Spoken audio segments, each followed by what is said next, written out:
यीशु मसीह इस जगत को छोड़ जाने से पहले किन किन बातों के विषय में लोगों को बताया, वो बताते बताते उसके आने के विषय में भी बता कर गया। थोड़ा उन सब बातों पर हम थोड़ा गौर करेंगे। बाइबल जैसा कहता है, 7वां वचन बोलता है, तू मेरा छुपने का स्थान है। यीशु मसीह हम सभी के लिए एक छुपने का स्थान है। इस अंधकार के बीच में एक ज्योति की तरह चलने की इच्छा देने वाला। आज जो सत्य की ओर जाएंगे, यीशु मसीह इस संसार में एक ही काम से आया। जैसा लूका की किताब में अगर तुम देखा जाए, निनवे के लिए योना को बेचा गया था। थोड़ा ध्यान करो,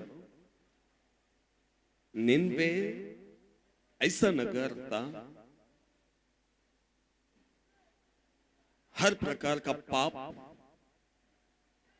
हर प्रकार का दुष्टता जो परमेश्वर के दृष्टि में पहुंच गया और परमेश्वर का क्रोध भड़क उठा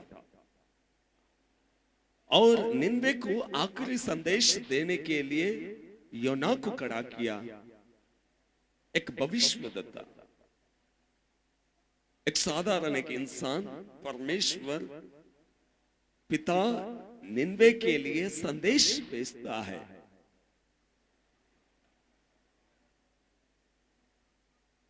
योना को यह बताया जाता है, जाके प्रचार कर, अब से 40 दिन में निनवे नहीं होगी, निनवे नगर नहीं होगा, निनवे में रहने वाले लोग नहीं रहेंगे। और योना को, उस पीढ़ी को जो निनवे, जो हर प्रकार का पाप में, गंदगी में फंसे हुए थे, उस पीढ़ी के लिए योना को भेजा गया था। और योना एक भविष्यद्वक्ता है। जब योना निनवे पहुंचा,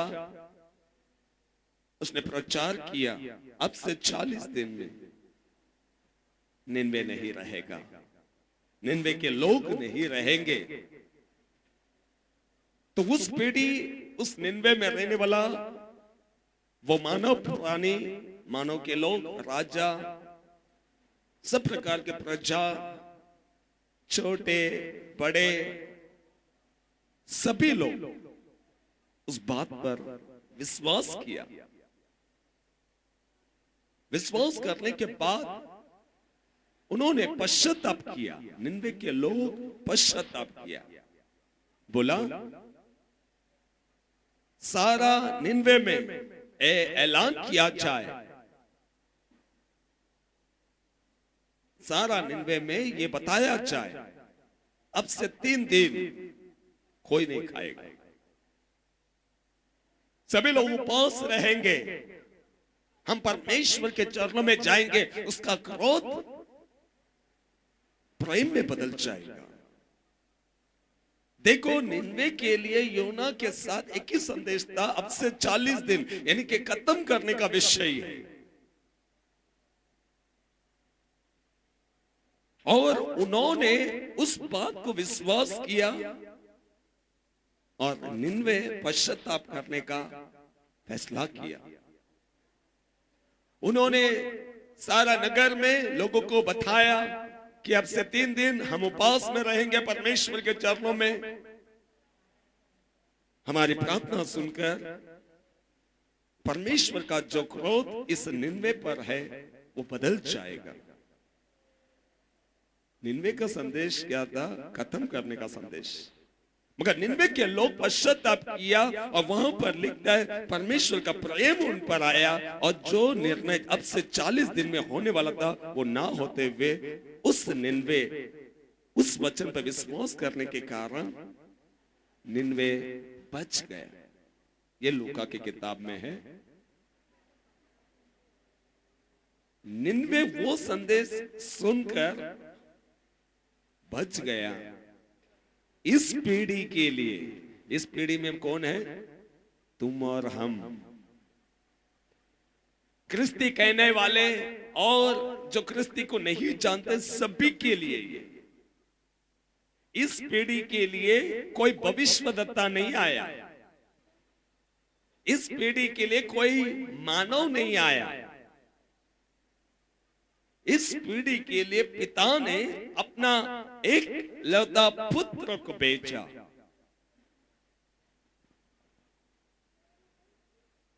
वो पिता के ओर से, मैंने 2 हफ्ते पहले से मैं बताते आया, वो पिता की ओर से संदेश लेकर आया। हम सभी के लिए परमेश्वर से संदेश लेकर आया। और यूहन्ना 17 अध्याय में 17 वचन में कहता है, जो वचन तूने मुझे दिया मैं इन्हें पहुंचाया।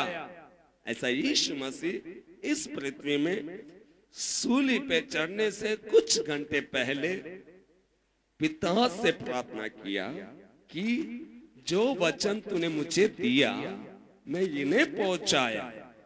मेरी बातें समझने की कोशिश कर रहा हूं। योना परमेश्वर पिता की ओर से एक ही संदेश लेकर गया, अब से 40 दिन में निनवे नहीं रहेगी। अब से 40 दिन में निनवे के लोग नहीं रहेगा। वहां पे बचाव का कोई रास्ता ही नहीं था। उन्होंने ये सोचकर परमेश्वर के पास गया, जिसने सब कुछ बनाया निर्माण किया, उसके पास उस रेती से गया, उपास किया, उसके समूह में आंसू के साथ पश्चाताप किया, और परमेश्वर के क्रोध जो निन्वे पर आने वाला था वो रुक गया, और परमेश्वर का प्रेम निन्वे के विषय में बढ़ गया। इस पीढ़ी के लिए परमेश्वर कुछ घंटे पहले सूली पे चढ़ने से पहले, अपमान सहने से पहले, अपमान हमारे खातिर होने वाला था। और मानो पूछता है परमेश्वर ने हमारे लिए क्या किया। हर मानव बोलता है परमेश्वर ने मेरे लिए क्या किया। वो परमेश्वर का आंख नहीं है।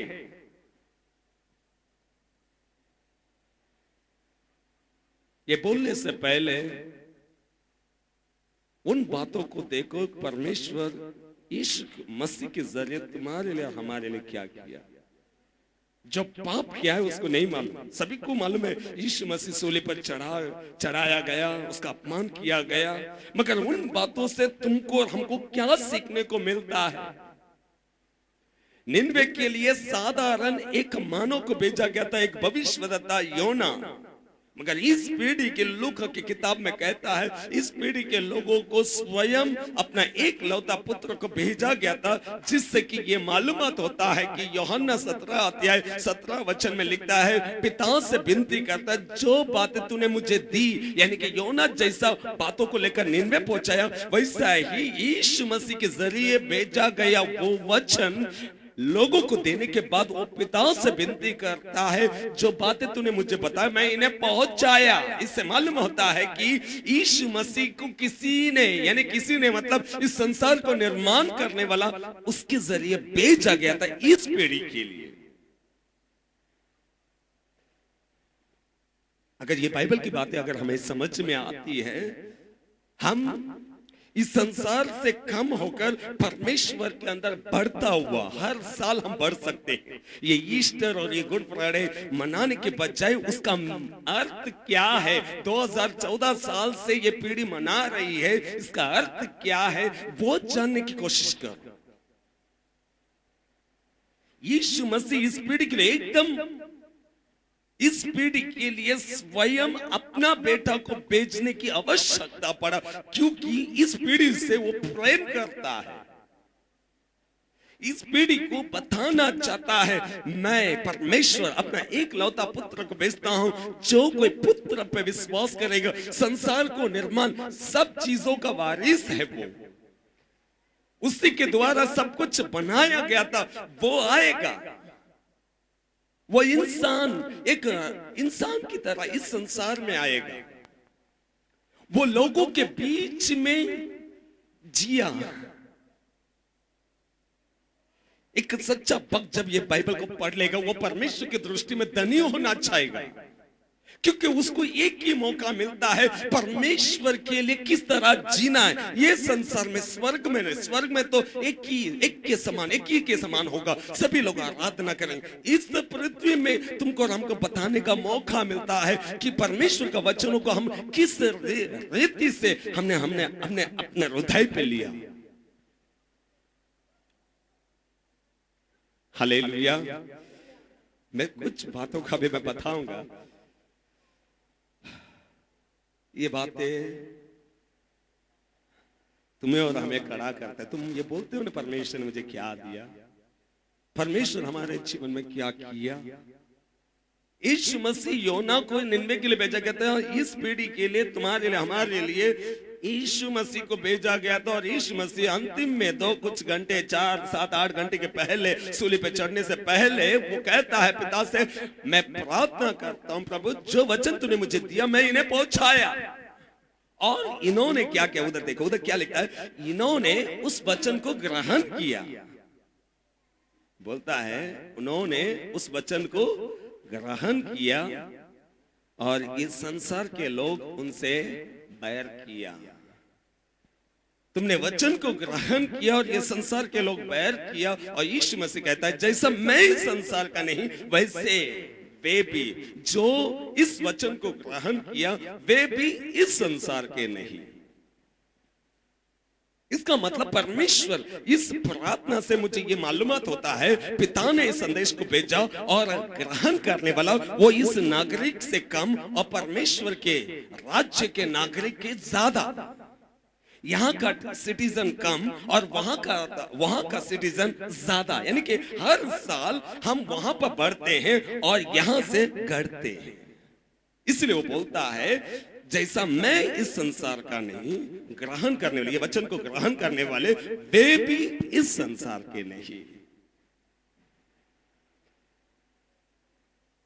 वो आखिरी शब्द देखो, इंसान आज कितना व्यस्त हुआ है। देखो सभी लोग बिजी है। निन्वे बिजी नहीं था। निन्वे जब वो सुना, उन लोग पश्चाताप करने का फैसला किया, वे परमेश्वर के लिए जीने का फैसला किया।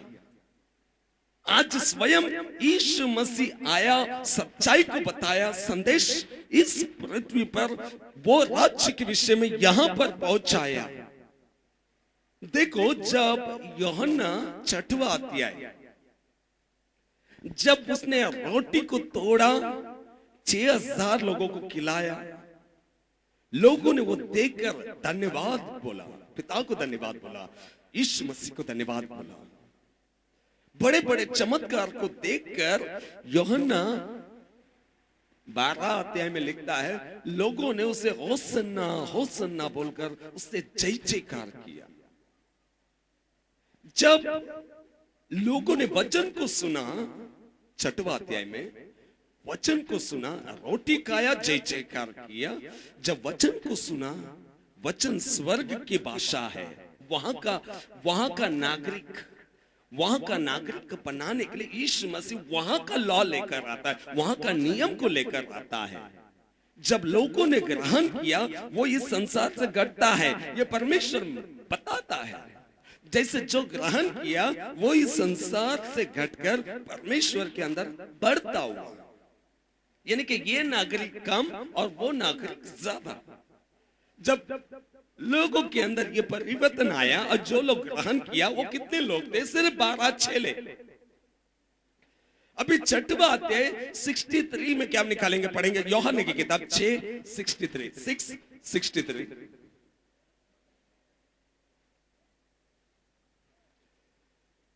जॉन 6:63 पढ़ो। आत्मा तो जीवनदायक है। देखो यहां पर बोलता है यूहन्ना 6:63 में क्या बोलता है, देखो, आत्मा तो जीवनदायक है। आत्मा तो जीवनदायक है, शरीर से कुछ लाभ नहीं। शारीरिक बातों के लिए जीने वाला, इस संसार में जीने वाला, वो किसी लाभ का नहीं। जो बातें मैंने तुमसे कही है देखो, जो बातें यानी कि जो वचन मैंने तुमसे कही है वे आत्मा है वो आत्मा है, और जो जीवन। वचन मैंने तुम्हें पहुंचाया है वो आत्मा है। देखो, जब लोगों ने कुड़कुड़ावट किया और वो आखिरी में कहता है जो कुछ भी मैं कहता हूं। अभी यूहन्ना 4 निकालो, एक मिनट। यूहन्ना 4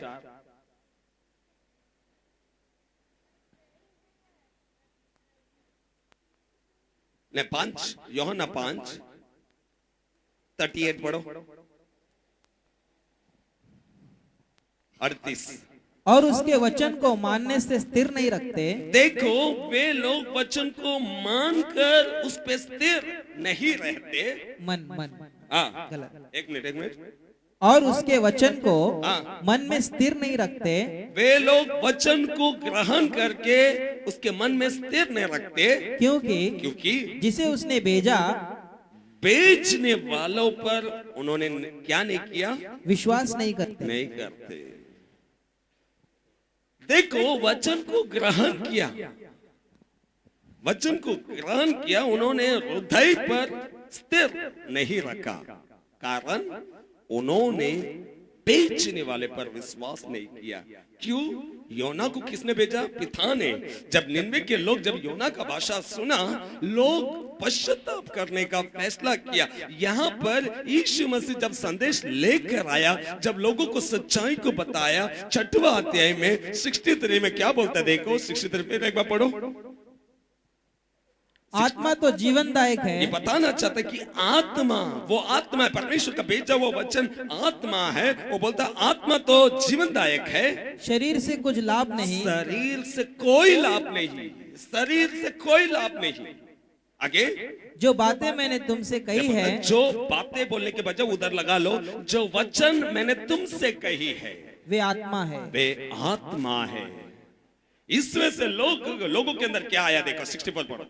परंतु तुम में से कुछ ऐसे हैं जो विश्वास नहीं करते। तुम में से ऐसे कोई है जो विश्वास नहीं, वचनों पर विश्वास नहीं करते, क्योंकि यीशु पहले से ही जानता था। यीशु पहले से ही जानता था, क्योंकि बेचने वालों पर उसको भरोसा नहीं है।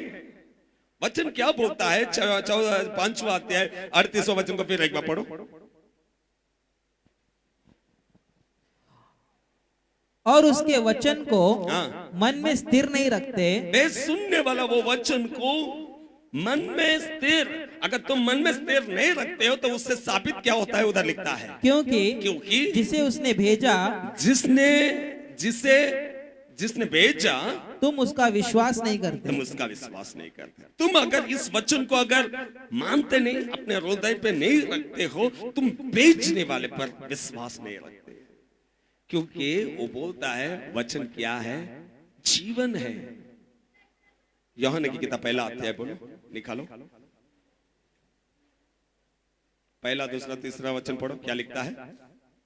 आदि में वचन था, और वचन परमेश्वर के साथ था। वचन परमेश्वर के साथ था। थोड़े ध्यान से, वचन परमेश्वर के साथ था और वचन परमेश्वर था। वचन परमेश्वर है, यानी कि जो यीशु मसीह लेकर आया वो क्या था? परमेश्वर है। वो वचन में क्या है? सामर्थ है। वो वचन में क्या है? आत्मा है। शरीर कोई लाभ का नहीं।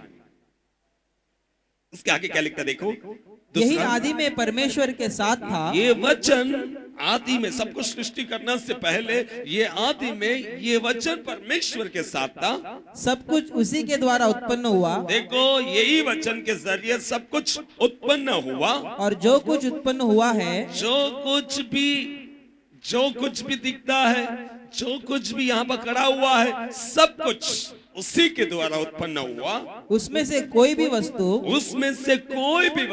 उसके बिना उत्पन्न नहीं हुई। वो वचन के बगैर उत्पन्न नहीं हुई। यानी कि वचन को जब भेजा गया था वो हो गया। आज वही वचन हमारे पास है, हम उस वचन को विश्वास नहीं करते हैं, क्योंकि तुमको और हमको बेचने वाला, वो वचन को बेचने वाले पे विश्वास नहीं है। मेरी बातों को याद रखो, ये वचन क्या कहता है? जीवन है।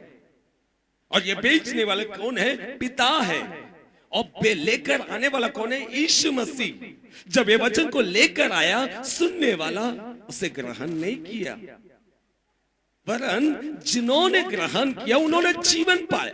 बाइबल बोलता है जो ग्रहण किया उन्होंने जीवन पाया। अब जब क्यों जीवन पाया, यहां पर वो वचन के विषय में लिखता है। वो बोलता है आदि में वचन था, वचन परमेश्वर है। अरे तुम इस रेती से तुम गले लगाओ उस वचन से। आदि में वचन, वचन के द्वारा सब कुछ सृष्टि किया गया, उसके बगैर कुछ भी, कोई भी वस्तु उसके बगैर उत्पन्न नहीं हुआ। सब कुछ यानी कि वचन परमेश्वर के होठों से निकला, क्रिया में बदल गया, बन गया, वैसे ही बन गया। ये वचन जैसा तुम जैसा सृष्टि उसे सुना और बन गया, तुम और हम जैसे सुनते हैं, हृदय के उस जमीन पर अगर हम बोते हैं, वो जीवन है, वो जीवन में बदल जाता है। इसलिए यीशु मसीह आखिर में कहता है जो संदेश तूने मुझे दिया मैंने इन्हें पहुंचाया, इन्हें मैं पहुंचाया, और जिन्होंने इसे ग्रहण किया संसार के लोग, यानी कि संसार यानी कि ये सिटीजन के लोग उससे बैर किया। क्यों? जैसा मैं इस संसार का नहीं, मैं वचन है, मैं जैसे इस संसार का नहीं, वैसे ग्रहण करने वाले वे वहां के नागरिक ज्यादा, ये नागरिक से कम होते हुए, तो इस संसार के लोग उनसे क्या किया? बैर किया। ये शिक्षा पवित्र आत्मा तुमको और हमको सिखाना चाहता है। और ये कुछ टाइम के लिए हम यहां पर सुनते हैं, नहीं वो नहीं है। तुम्हारा जीवन में सबसे बड़ा चमत्कार कुछ होना है, एक बात याद रखो, ये वचन जैसा परमेश्वर के होठ से निकलता है, सृष्टि वैसा हो गया। आज वो वचन परमेश्वर है करके बोलता है, वो तुम्हारे हमारे बीच में इस संसार में आया। वो आगे क्या लिखता है देखो, तीसरा वचन को पढ़ो, तीसरा वचन, चौथा वचन पढ़ो। सब कुछ उसी के द्वारा उत्पन्न हुआ, सब कुछ उसी के द्वारा उत्पन्न हुआ, और जो कुछ उत्पन्न हुआ है, जो कुछ उत्पन्न हुआ है, उसमें से कोई भी वस्तु, उसमें से कोई भी वस्तु उसके बिना उत्पन्न नहीं हुई, उसका भी नहीं, उसके बिना उत्पन्न नहीं हुआ। चौथा वचन, उसमें जीवन था, देखो वो वचन में जीवन है, और वो जीवन मनुष्य की ज्योति था। आमीन। वो जीवन, वो वचन में जीवन है, वो वचन में जीवन है, और वो वचन जो ग्रहण करता है वो जीवन को पाता है। इसलिए वहां पर लिखता है जो पुत्र पर विश्वास करता है अनंत जीवन उसी का है। देखो चौथा वचन, पांचवा अध्याय निकालो,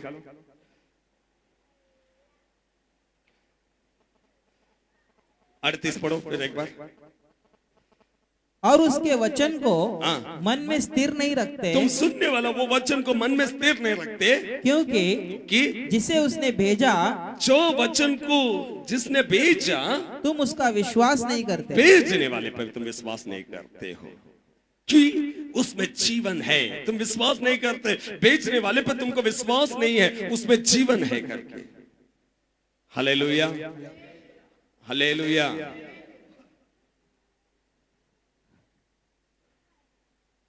ग्लोरी जीसस, हालेलुया। देखो उस वचन में जीवन है, और देने वाला कौन है? सृष्टि करने वाला, सब कुछ सृष्टि करने वाला, वो हमें जीवन दिया। और बाइबल बोलता है सुनने वाला उसे ग्रहण नहीं किया, हृदय के अंदर नहीं लिया। क्यों? भेजने वाले पर उनको विश्वास नहीं है। हालेलुया। देखो यीशु मसीह, इधर बाइबल लिखता है जब योना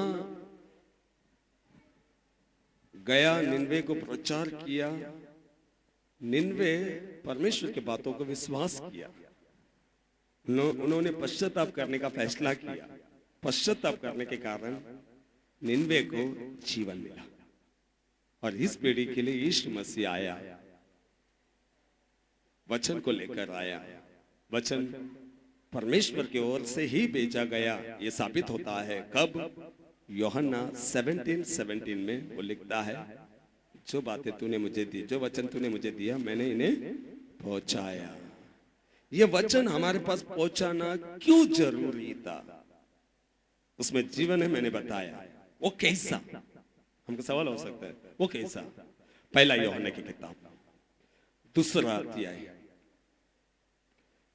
अध्याय, पहला यूहन्ना की किताब दूसरा अध्याय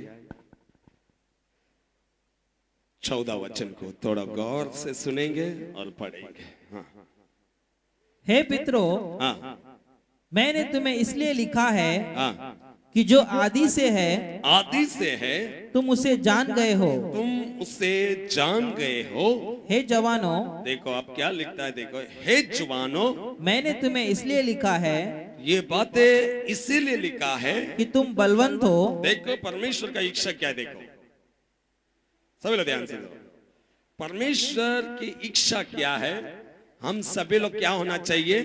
बलवंत बोलेगा तो ताकतवर, ताकत होना चाहिए कि नहीं होना चाहिए? चलो विटामिन कम होने से क्या करते हैं हम? विटामिन की गोली खाकर हम क्या करते हैं? घुटने में थोड़ा तकलीफ होता है, कैल्शियम की गोली खाते हैं क्यों? थोड़ा ताकत आ जाए। मगर ये ताकत नहीं, वो ताकत के बारे में नहीं बात कर रहा हूं। ये हे जवानों, वापस पढ़ो क्या लिखता है? हे जवानों, हे जवानों, हाँ। मैंने तुम्हें इसलिए लिखा है मैंने ये बात इसीलिए लिखा है कि तुम बलवंत हो। तुम सबसे पहला बलवंत हो जाओ। किन बातों से? कैल्शियम के लिए गोली, विटामिन के लिए कोई भी गोली खाना, फ्रूट्स सब खाते हैं। उसी तरह वो बोलता है, आगे क्या लिखता है देखो, और परमेश्वर का वचन तुम में बना रहता है। आमीन। तुम बलवंत हो कब? तुम बलवंत हो कब? तुम ताकतवर हो कब? जब परमेश्वर का वचन तुम में बना रहता है। तुम ताकतवर कब हो? जब परमेश्वर का वचन तुम में बना रहता है। यहां पर वैसा ही लिखता है, तुमको ताकत मिलता है परमेश्वर का वचन के अंदर बना रहो। अगर तुम वचन के अंदर बना रहते हो, तुमने ताकत पाया है। क्यों पाया? वो ताकत काय के लिए? वो लिखा है, और तुमने उस दुष्ट पर जय पाई है। आमीन। ये वचन को तुमने पाया। तुम ताकत कब पाया? जब तुम वचन के अंदर बना रहते हो। और तुम वचन के अंदर बना रहकर तुम किससे जय पाते हो? इस संसार के दुष्टता से जय पाते हो। तो यानी कि पिता की ओर से भेजा गया ये वचन तुमको इस वर्तमान, गलातियों की किताब पहला अध्याय 4 वचन को कोई पढ़ेंगे। 4 गलातियों पहला अध्याय 4 वचन।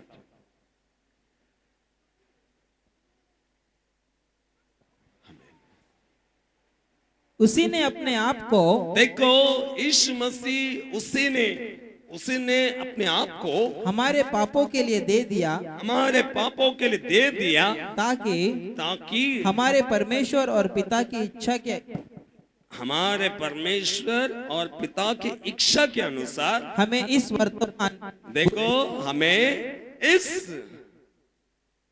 इस पीढ़ी में रहने वाला इस वर्तमान, ये जो कुछ भी दिखता है इस वर्तमान बुरे संसार से छुड़ाए। पिता का इच्छा क्या है? ये सब वचन को हम ब्लैक में अपन मार्क करके बंद कर देने का। सुसमाचार क्या था? सुसमाचार मतलब क्या है? क्योंकि यीशु आने से पहले क्या कोई धनवान नहीं थे क्या? नहीं, वो बताने के लिए नहीं आया यीशु मसीह। यीशु मसीह क्या बोलता है देखो, वापस पढ़ो। उसी ने अपने आप को, देखो उसी ने मतलब कौन? यीशु मसीह ने अपने आप को हमारे पापों के लिए, हम सब के पापों के लिए, सारा जगत में रहने वाला मानव प्राणी के पापों के लिए दे दिया। पापों के लिए यीशु मसीह अपने आप को दे दिया, ताकि पाप अगर शुद्ध हो गया, ताकि हमारा परमेश्वर यीशु मसीह और पिता की इच्छा के अनुसार, उसकी इच्छा क्या? देखो उसके अनुसार हमें इस वर्तमान बुरे संसार से छुड़ाए। इस वर्तमान बुरे संसार से छुड़ाए। ये वचन क्यों है? अगर तुम वचन से ताकत पाते हो, तुम ताकत पाते हो कब पाते हो? वचन तुम्हारे अंदर बना रहने के कारण। बना रहना मतलब मालूम है क्या? तुम्हारे अंदर सुना हुआ वचन तुम अंदर लेते हो, उससे चलने के लिए। इसलिए वो क्या बोलता है? इन्होंने ताकत पाया। कैसा पाया? वचन को उन्होंने ग्रहण किया और उसमें बना रहा। उसमें बना रहने के कारण वचन के जरिए इस वर्तमान इस बुरे संसार से तुमको हमको वचन पे विश्वास करने वाला ये जीवन है, ये बोलने वाला इस बुरे संसार से अलग किया जाता है। इसलिए वो बोलता है, इन्होंने बाइबल बोला यूहन्ना 17:17 वो बोलता है इन्होंने इस वचन को ग्रहण किया, संसार के लोग उनसे क्या किया, बैर किया। उल्टा सुल्टा में बताया नहीं। यीशु मसीह ये संसार में आने का एक ही मकसद है, तुमको और हमको इस वर्तमान इस बुरे संसार से अलग करने के लिए। यानी कि यीशु मसीह ये भी कहता है, यूहन्ना की किताब निकालो, यूहन्ना की किताब 17, जॉन चैप्टर 17, 20वां वचन को पढ़ेंगे। मैं केवल इन्हीं के लिए विनती नहीं करता, परंतु उनके लिए भी जो इनके वचन के द्वारा मुझ पर विश्वास करेंगे। देखो 15 वचन को पढ़ो, 15। मैं ये विनती नहीं करता, देखो मैं यह विनती नहीं करता कि तू उन्हें जगत से उठा ले। देखो इसका मतलब ये संसार बुरा है, तब मैं ये विनती नहीं करता कि तुम पिता तू इन्हें इस संसार से उठा ले, मैं ये नहीं विनती करता, परंतु ये कि तू उन्हें उस दृश्य से बचाए रख। आमीन। इसकी प्रार्थना क्या है कि जो लोग वचन को ग्रहण करते हैं उन्हें तो इस वचन के जरिए इन्हें ताकत दे और इस दुष्टता से बचाए रख। ये सिर्फ उन्हीं लोगों के लिए था नहीं, उसके आगे लिखता है 20वां वचन को पढ़ो, क्या लिखता है, मैं केवल इन्हीं के लिए विनती नहीं करता, परंतु उनके लिए भी जो इनके वचन के द्वारा मुझ पर विश्वास करें। मैं इन्हें सुनाया और ये लोगों ने जिधर जिधर उन्होंने पहुंचाया वो बातों को सुनकर ग्रहण करने वाले उन लोगों के लिए भी मैं प्रार्थना करता हूं कि इन्हें हर प्रकार के दुष्टता से बचाए रहे। दुष्टता से आपको बचना है, परमेश्वर का वचन आपके अंदर बना रहना है, और जिसके अंदर बना रहता है वो परमेश्वर की ओर से ताकत पाता है। वचन ताकत है और वो वचन इस संसार के दुष्टता से तुमको और हमको बचा कर रखता है। दुष्टता बहुत है, तुमको जरूरी नहीं है तुम व्यभिचार काम करो, खून करना है, डकैती करना है, क्योंकि हमारे होठों से एक ही निकलता, मैं व्यभिचार काम करता हूँ क्या, मैं खून करता हूँ क्या, मैं डकैती करता हूँ क्या। ये तीन है ना, कौन सा भी जात के लोग नहीं करते हैं। यीशु मसीह हमको तुमको इस शिक्षा के अनुसार तुम वो तीन बातों को बोलने के बजाय बाकी सब बातों को हम उस पर गौर करेंगे कि यीशु मसीह बोलता है इस संसार में काम करने वाला दुष्टता, ये तीन बातों से शैतान तुम्हें गिराना नहीं चाहेगा, तुम और कोई बातों से गिरोगे। घमंड वो तो सभी के अंदर है, जलन सभी के अंदर है, झूठ सभी के अंदर है, किसी और स्त्री को देखते हो गलत विचार आती है। ये पूछो सबसे, सवाल करो अपने आप से, ये सब है क्या? लालच किसी को देने में, हम अच्छे काम से धनी परमेश्वर के दृष्टि में कैसे हो जाए उसमें कभी गौर नहीं करते। हम कल ये तीन बातों को बोलेंगे, मैं वो किया कि वो किया कि वो किया नहीं, ये कोई भी नहीं करता, कोई भी जाति के लोग नहीं करते। मगर तुमको और हमको परमेश्वर बहुत और भी गहराई की कुछ बातों को सिखाता है जिससे कि तुम और हम इस संसार के दुष्टता से हम बच सके। Hallelujah, hallelujah. बहुत कुछ है, ये देखो ये खत्म नहीं होता है संदेश। और मैं एक ही बताऊंगा, जब तुम झूठ बोलते हो, ये वचन सुनो, ये वचन क्या करता है? जब तुम झूठ बोलते हो ये वचन आपसे विनती करता है, तुम्हारा हाँ का हाँ, इसका मतलब क्या बोल के ये वचन आपसे विनती करता है, रिक्वेस्ट मत करो वो काम बोलता है। क्यों? वो बचाना चाहता है। ये पूरा बाइबल आपसे विनती करता है। मैं ये पढ़ने के बाद मुझे यही मालूमात हुआ कि ये वचन, मैं जब जब कोई गलत काम करता ये वचन मुझे विनती करता मत कर। यानी कि परमेश्वर ये वचन तुमको और हमको बचाना चाहता है, इसलिए वो बोलता है ये जीवन है, ये आपसे विनती करता, मत कर किसी गलत स्त्री, कोई और स्त्री को गलत नजर से मत, हमसे विनती करता, मत कर। परमेश्वर के दृष्टि में धनी होंगे। तुम और हमको ये मौका मिला है। क्यों मिला है? क्योंकि यीशु मसीह कीमत चुकाया। हम बता सकते हैं यीशु मसीह कैसा दिखता है, हमारे कामों से बता सकते हैं। परमेश्वर के दृष्टि में योग्य बलिदान क्या है वो पूछो। परमेश्वर तेरे दृष्टि में क्या है योग्य बलिदान, वो दो उसके पास, वो अच्छा है।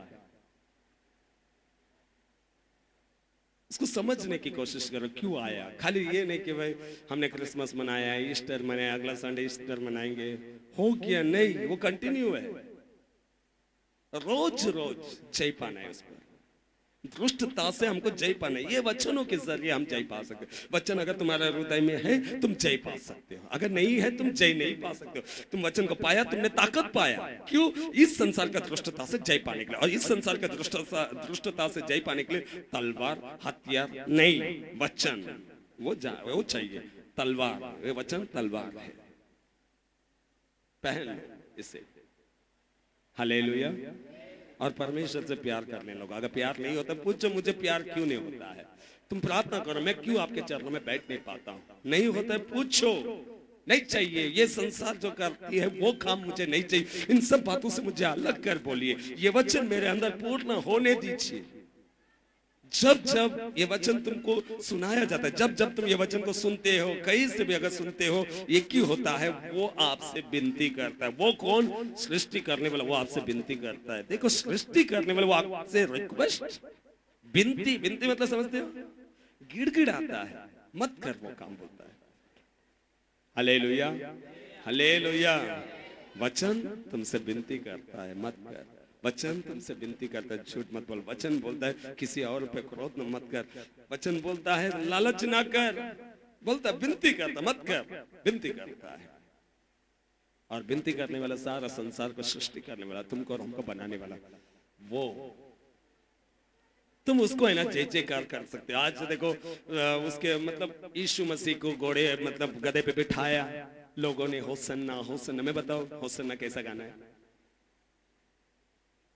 ये पीढ़ी के लिए इसके वचनों को मानकर इसकी तरह जीवन जीने वाला उसको होसन्ना बोलता है। वो मानता है वो परमेश्वर से भेजा गया एकलौता पुत्र है, वो मानता है।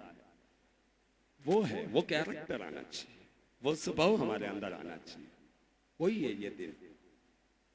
Hallelujah, hallelujah. वचन को ग्रहण करने वाला पिता की बातों को ग्रहण किया है, और आप ग्रहण कीजिए, जीवन बदल जाएगा।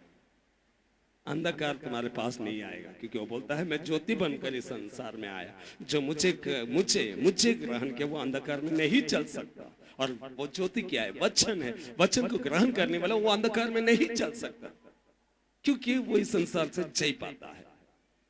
हालेलुया।